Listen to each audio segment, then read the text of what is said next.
Good morning, guys. Here's what's on the bench today. This is an ZIMM'S guitar. And I haven't heard of this brand, but this thing came into the store. And I went ahead and I bought it from this guy. And it kind of looks like it needs a lot of work. Okay, so this has a some kind of a Bigsby on it. And so to make the Bigsby work, the bridge here has been all cut out and everything. There's a customer coming in.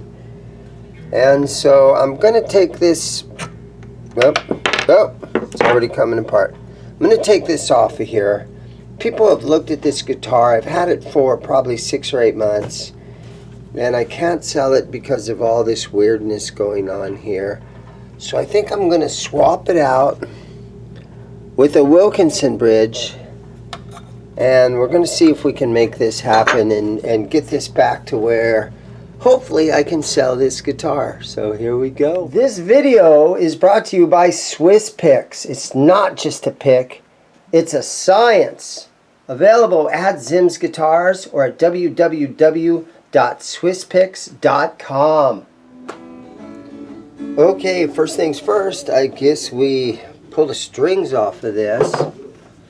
So yeah, it kind of seems a little crazy to dig into this, but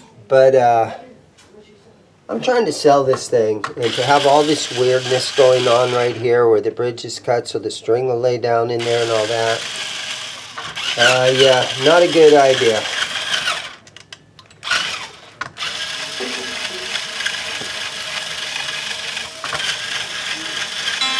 So let's get the strings out of here.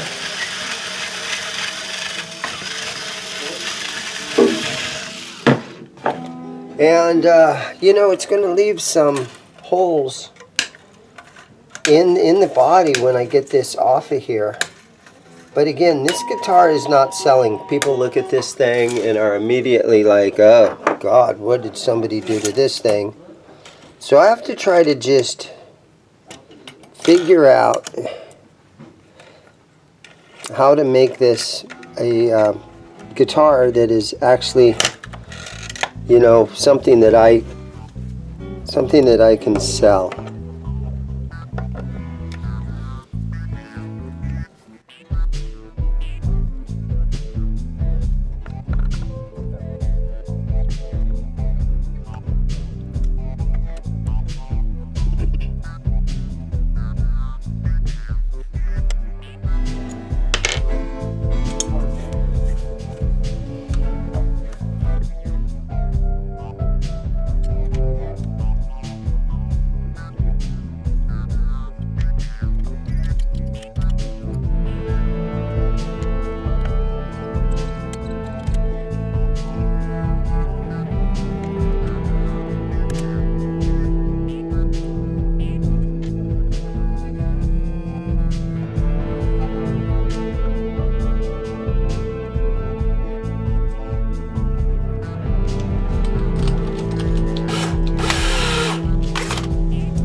Okay, so that thing is off of there, and you can see somebody chopped it all out right there so that the string could run through here. And I'm going to install this Wilkinson bridge on here. And unfortunately we're going to have these holes there, but I think I can fill those up. And I'm going to reuse these saddles. But let's see what's going on here.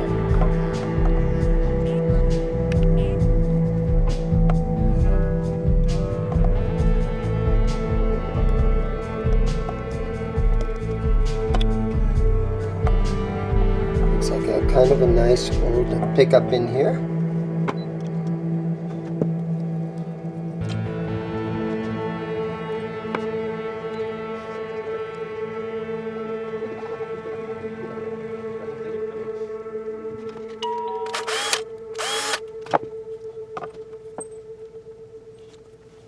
Okay, yeah, so we can see some cloth wire on here. It's got 52 marked on it. I can see the ground wire right there. So I'm thinking that we're going to do something like this.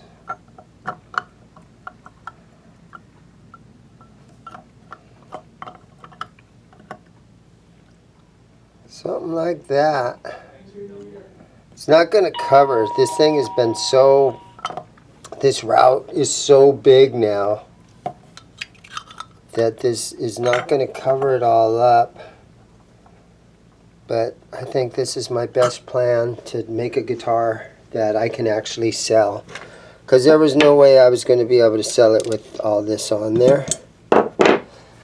So let me see if I can find some screws to hold that bridge, or to hold this pickup in place. Okay, I think this might work on a telly. Let's open this thing up.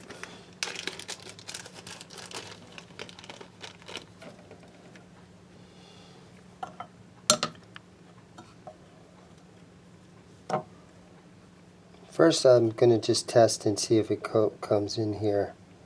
Straight screwdriver.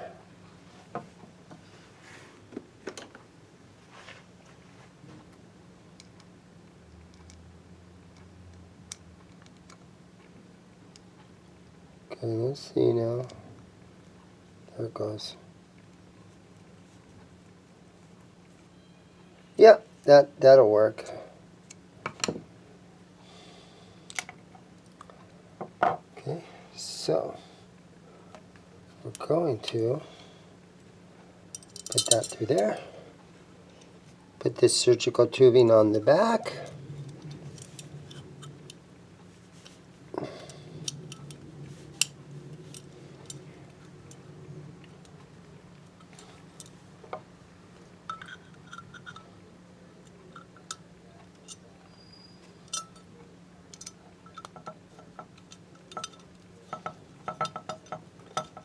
Set that in there a little bit. Don't snug it down yet.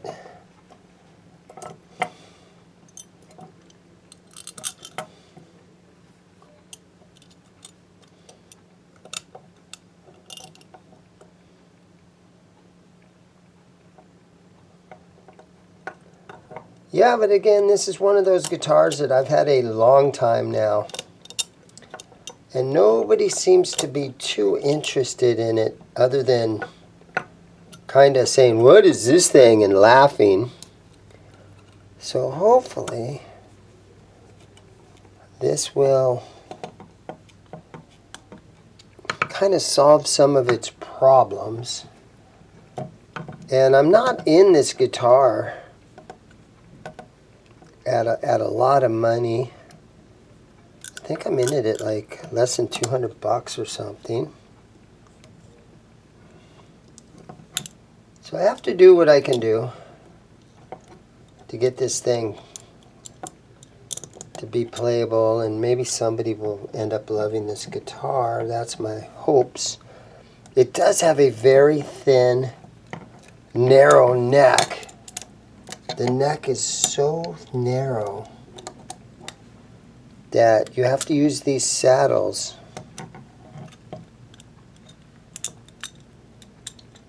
to for the string spacing.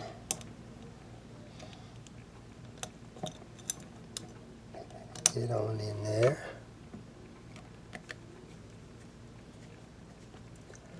And the guitar is not stringed through the body, so we needed a bridge that we can string top loader kind of a thing.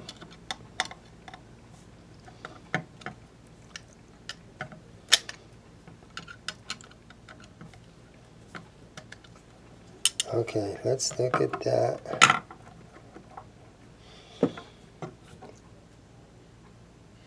That's where we're doing it. Okay, let's put these back down in there.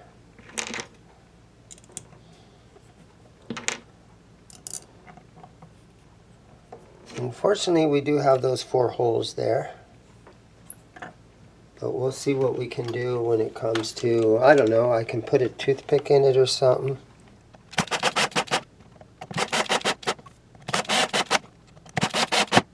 Okay. You guys all know that old expression.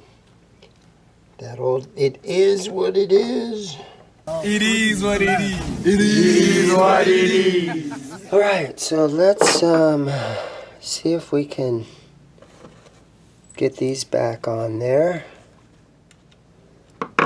Yeah, and because this neck is so narrow, we can sort of use this style of saddle to kind of put the string wherever we can get it, so that our string stays on the fingerboard. Okay, here we go. I don't know. Those two look okay. This one's off. This one's being kind of crazy. Might be kind of stripped out, or threads might be doing something weird. Alright, let's test on this thing a little bit before we... Sorry about that. Oops, careful. Easy.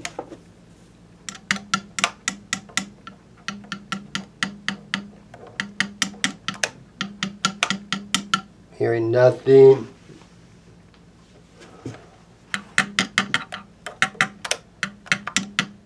We'll take a close look, or at least a closer look at the electronics in this thing.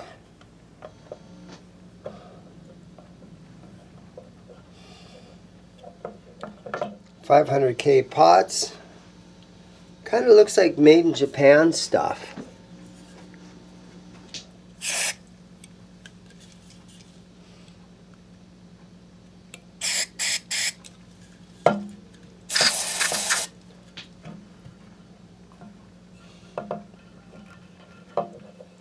Is that on there good? Yeah, that seems okay.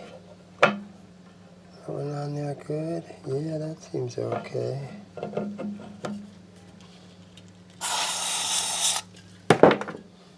Let's tap on it a little bit more.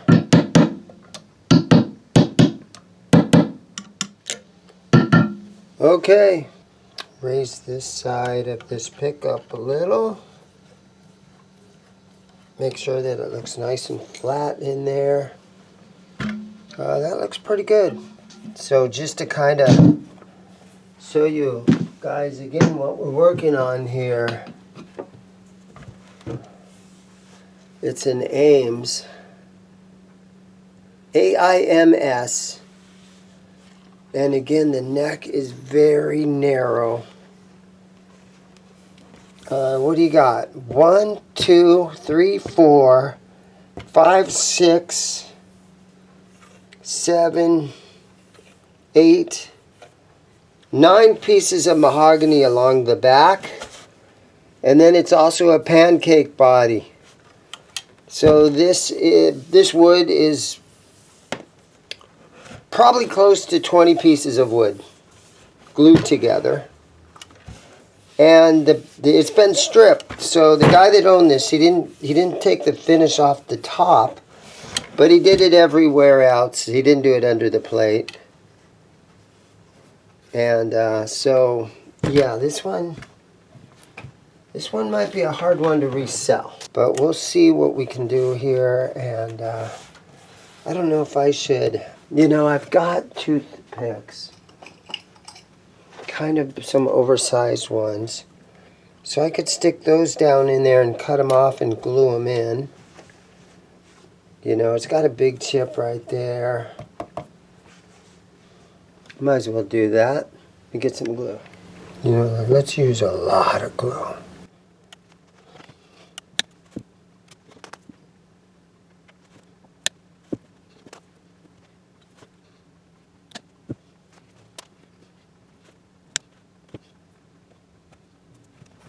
All right. I don't know if it's better. Is it better? Leave me some comments what you think on this one, guys. I do a lot of restring videos, and sometimes the strange oddball guitars like this, sometimes these things get a lot more views than if I restring a brand new Martin or a Taylor or something. Or if I work on a PRS. Nobody watches that stuff. Guys like to see these obtainable guitars. Nobody out there has got tons of money to buy all kinds of high expensive guitars.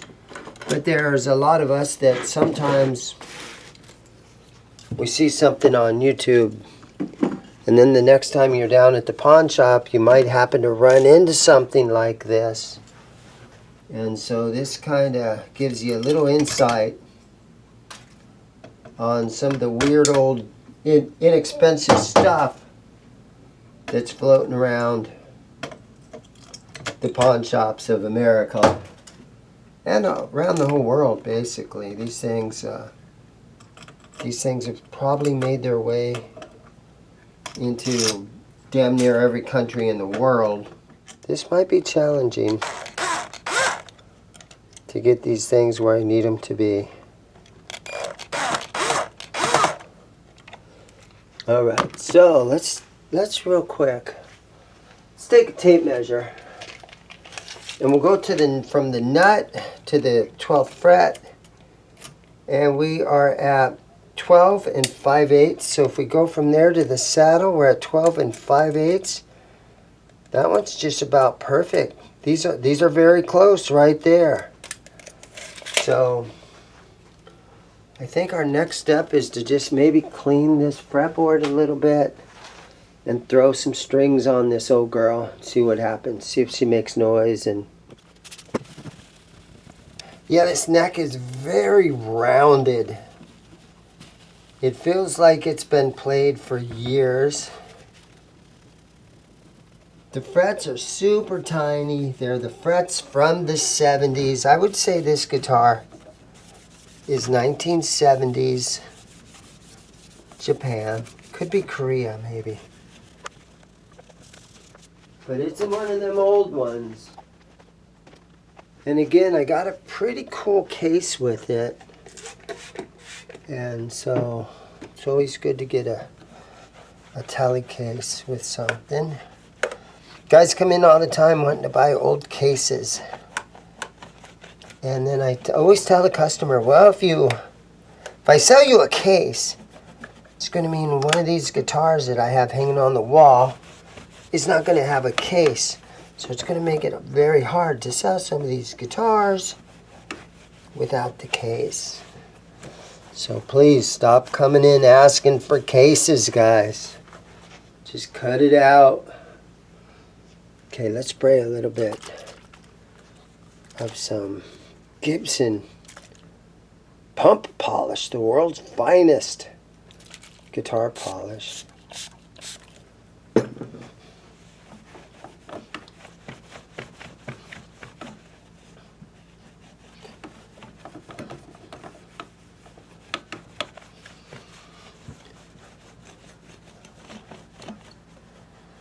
And I'll put all these,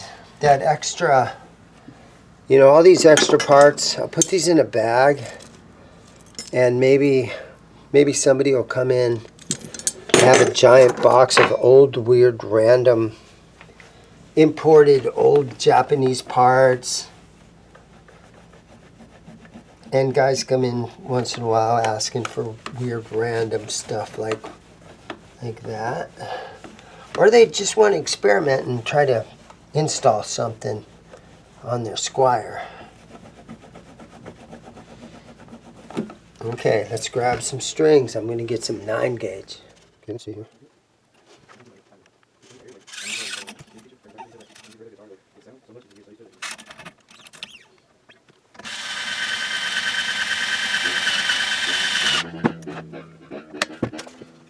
Okay, yeah, that's still on the fingerboard, so we're okay there. So I put some 3-in-1 oil on some of these saddle screws, and the string height's a little high.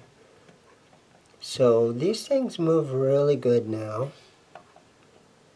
And I turned my light on so I can see it, but I'm still trying to give these a radius. So the center kind of lays flat, but just going to lower it a little bit.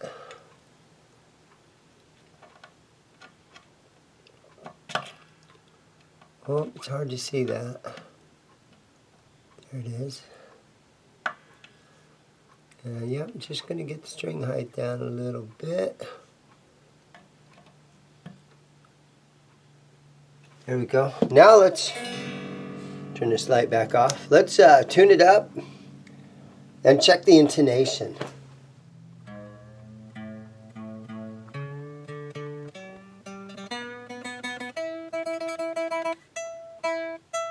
Okay, the high E string is sharp. The low E string is sharp. So when it's sharp, you got to pull back. So let me see if I can do this. Let me see if I can pull these things back a little bit with it still tuned.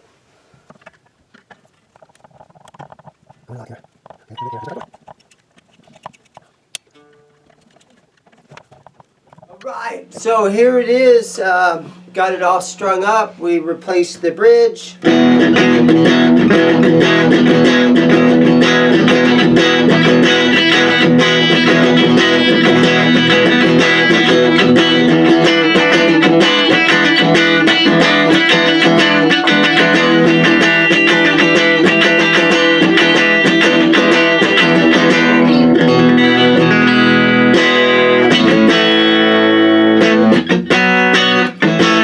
Super twangy. I kind of like it.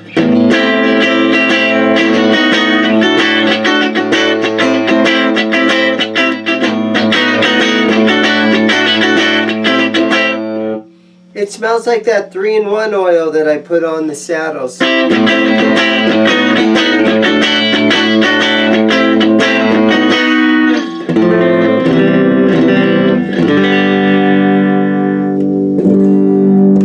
Here's the neck pickup with the tone control all the way back.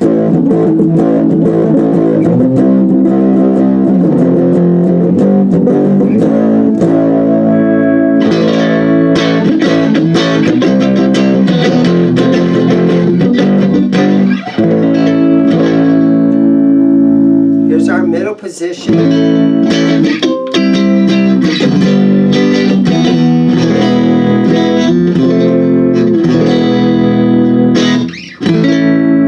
And then all the way down into this bridge position. So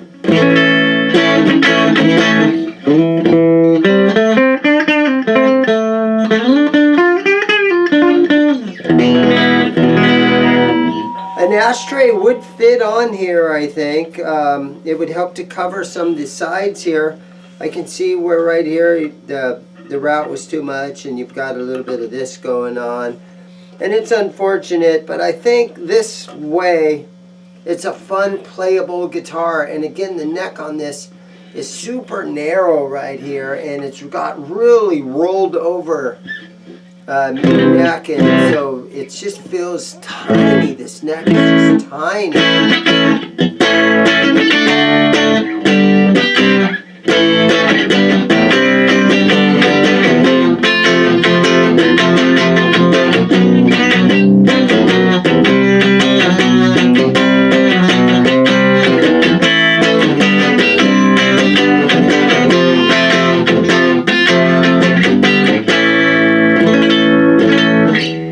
So it's fun. It's got all that telly stuff going on. And again, it's an IAMS, A-I-M-S, an IAMS,